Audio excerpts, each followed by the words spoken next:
ഒന്നാമത്തെ നിർദ്ദേശം കൊടുത്തു കഴിഞ്ഞപ്പോൾ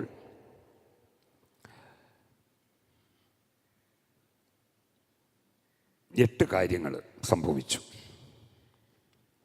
17-ാമത്തെ വാക്യം വായിക്കാം. ദൈവം ഒരു കാര്യം പറയുമ്പോൾ നീ പേടിക്കുന്ന വിഷയമാണെങ്കിൽ നീ പേടിക്കണ്ട. ദൈവം പറഞ്ഞാൽ നീ ചെയ്താൽ മതി. ഇസ്രായേൽ മക്കളോട് മുമ്പോട്ട് പോകാൻ പറഞ്ഞു കഴിഞ്ഞാൽ എന്ത് ചെയ്യണം? പറഞ്ഞോണം, മുമ്പോട്ട് സ്റ്റെപ്പ് വയ്ക്കണം. സ്വതന്ത്രം നീ അടുത്ത സ്റ്റെപ്പ് അങ്ങ് വെച്ചോ എന്ന് പറഞ്ഞാൽ എന്ത് ചെയ്യണം? വെച്ചോണം. സ്വതന്ത്രം പ്രതികൂലത്തെ നോക്കിക്കൊണ്ടൊന്നും നിൽക്കരുത്. സ്വതന്ത്രം നീ ഒരു സ്റ്റെപ്പ് വയ്ക്കുമ്പോൾ ദൈവം എത്ര സ്റ്റെപ്പുകൾ വയ്ക്കുമെന്നറിയോ? നീ വയ്ക്കുന്നതിന് മുമ്പ് തന്നെ ദൈവം എത്ര കാര്യങ്ങൾ ഒരുക്കുമെന്നറിയാമോ? കരമുയർത്തി ഒന്ന് സ്തോത്രം ചെയ്താട്ടെ. ഹല്ലേലൂയ.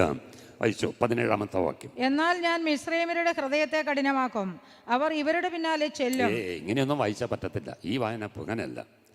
17-ാമത്തെ വാക്യം. എന്നാൽ ഞാൻ മിസ്രയീമ്യരുടെ ഹൃദയത്തെ കഠിനമാക്കും. ദൈവം ചെയ്യുന്ന കാര്യമാണ്. സ്തോത്രം. ഒരു സ്റ്റെപ്പ് വെച്ചോ, കഠിനമാക്കും. സ്തോത്രം. ഈ ഹൃദയം കഠിനപ്പെട്ട് കഴിഞ്ഞു കഴിഞ്ഞാൽ പിന്നെ ഒന്നും കയറത്തില്ല. സ്തോത്രം. ഹല്ലേലൂയ. ഈ സൂയിസൈഡ് സ്ക്വാഡുണ്ട് എന്ന് പറഞ്ഞാൽ അവരുടെ ബ്രെയിൻ വാഷ് ചെയ്ത് അവരെ എന്തിനും മരിക്കാൻ മടിയില്ല. അവർക്ക് മരിക്കാൻ മടിയില്ല. സ്തോത്രം. അവർക്ക് ഈ തീവ്രവാദികളൊക്കെ, ഞാൻ അങ്ങനത്തെ ക്യാമ്പിലൊന്നും പോയിട്ടില്ല കേട്ടോ, ആരും തെറ്റിദ്ധരിക്കില്ല കേട്ടോ. സ്തോത്രം. ബ്രെയിൻ വാഷ് എന്ന് പറഞ്ഞാൽ അവർക്ക് മരിക്കാൻ മടിയില്ല, ഒന്നിനും മടിയില്ല. സ്തോത്രം. എന്ന് പറഞ്ഞാൽ ഇവരുടെ ഹൃദയത്തെ കഠിനമാക്കി കഴിഞ്ഞപ്പോൾ വേണം, കഠിനമാക്കിയിട്ട് വേണം ഇവനെ കൊണ്ട് മുക്കിക്കൊല്ലാനാണ്. സ്തോത്രം. ആരും മനസ്സിലായില്ലേ? അപ്പോൾ ദൈവം ഒന്നാമത് ചെയ്തത് അവരുടെ ഹൃദയത്തെ കഠിനമാക്കി. പിന്നെ രണ്ടാമത് അവർ ഇവരുടെ പിന്നാലെ ചെല്ലും. അവർ ചെല്ലുമല്ല, ദൈവം അങ്ങനെ അങ്ങോട്ട് സ്തോത്രം ഈയാൻ പാറ്റകൾ പോലെ ഇങ്ങനെ അങ്ങ് കൊണ്ടുപോവുക.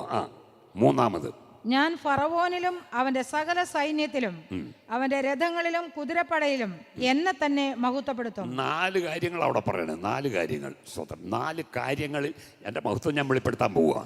ഈ 4 കണ്ടല്ലേ നീ പേടിച്ചോണ്ട് ഇപ്പോൾ ഇവിടെ ഇരിക്കുന്നത്.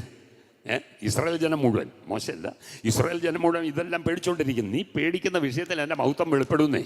ഹല്ലേലൂയ. എൻ്റെ മഹത്വം വെളിപ്പെടും. അല്ല, നീ പേടിക്കുന്ന ഏതെങ്കിലും വിഷയങ്ങളുമായിട്ടാണോ ഇതിനകത്തിരിക്കുന്നത്? ദൈവം മഹത്വം വെളിപ്പെടുമെന്നേ. മഹത്വം വെളിപ്പെടും. ഹല്ലേലൂയ. പറയാണ്, ഫറവോനിൽ വെളിപ്പെടും, രഥങ്ങളിൽ വെളിപ്പെടും, കുതിരപ്പടയിൽ വെളിപ്പെടും, സൈന്യത്തിൽ വെളിപ്പെടും. ഹല്ലേലൂയ. ദൈവമഹത്വം വെളിപ്പെടും. ഹല്ലേലൂയ. സ്തോത്രം. വിട്ടുപോയ ദൈവമഹത്വം മടങ്ങി വരട്ടെന്നേ. നഷ്ടപ്പെട്ട ദൈവമഹത്വം മടങ്ങി വരട്ടെന്നേ.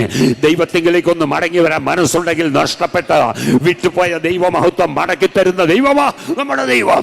ഇന്ന് പകൽ പറ, ഞാൻ തിരിച്ചു പിടിക്കും.